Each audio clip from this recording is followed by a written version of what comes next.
Yeah, that's fine. Okay. Okay, well, whenever you're ready. Okay. Hey, my name is Alex Hengstifer, and I work at Scripps Institution of Oceanography, and I manage our geological collection here at Scripps.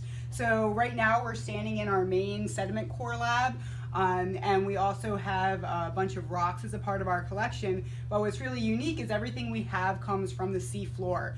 And with our sediment core collection, we're actually going back down into the sea floor. So what we do when we go out to sea is we actually use gravity to collect our sediment cores. So this is just an example of a tiny little tube, and this is a schematic of what we actually do. So what we'll do is we'll have a tube that's empty, and we'll actually stack weights on top of our tube. We drop it off the side of the ship, and when it hits the sea floor, it'll drive itself down into the sea floor. What's interesting about this little schematic here is that these layers here are representing layers below the sea floor. So when we're taking sediment cores, we want to capture the layers that are occurring from the sea floor back down. And as we go down into our sea floor, we're going back in time. So what we're trying to do by collecting these cores is to figure out how Earth has changed over time and how our oceans have changed over time. And so this is an example of one of the actual coring devices that we use. This is what's called a jumbo gravity core. So it's this massive long tube. We shove in a big plastic empty tube. We will turn it vertically on the side of the ship, and then we actually drop it down to the sea floor.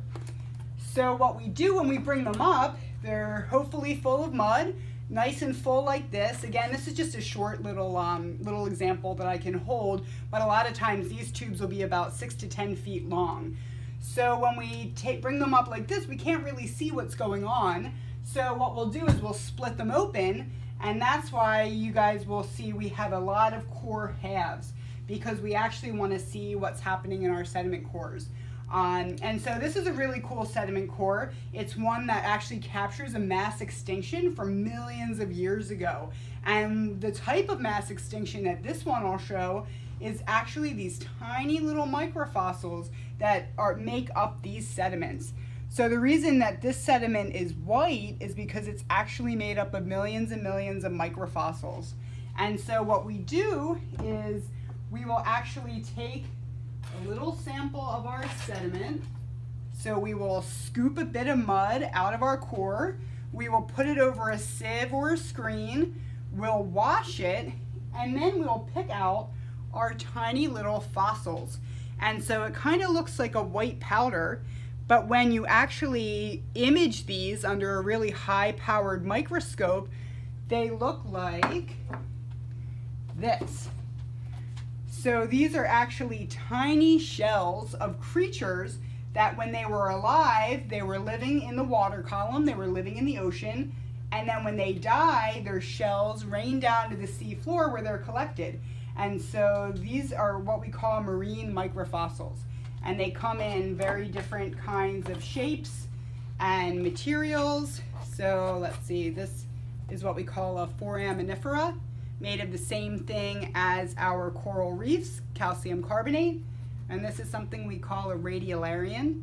And this is actually made up of glass or opal. It's made up of silica.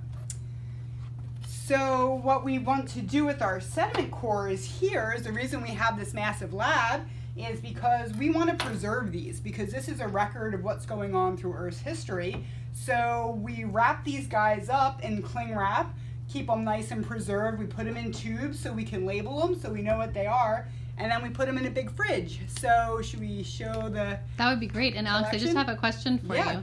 And I've had this question before. When you do the cores, have you ever had any animals that are on the surface that come up with your core? Yeah, absolutely. So most of the stuff in our cores are fossils, but at the top we will find things like brittle stars, little sea stars sometimes, and we also can actually see these tiny little microfossils. They look like grains of sand, but some of them actually make this tree-like structure, so we actually can see those live on the surface of the sediment. So yeah, no, that's a great question. You know, a lot of times we'll see just microscopic life, but sometimes you'll see these cool little Very cool. stars. Thank and such. you. We'll follow you. Should we Okay, follow you? yeah. Okay, I'll turn it off for a second.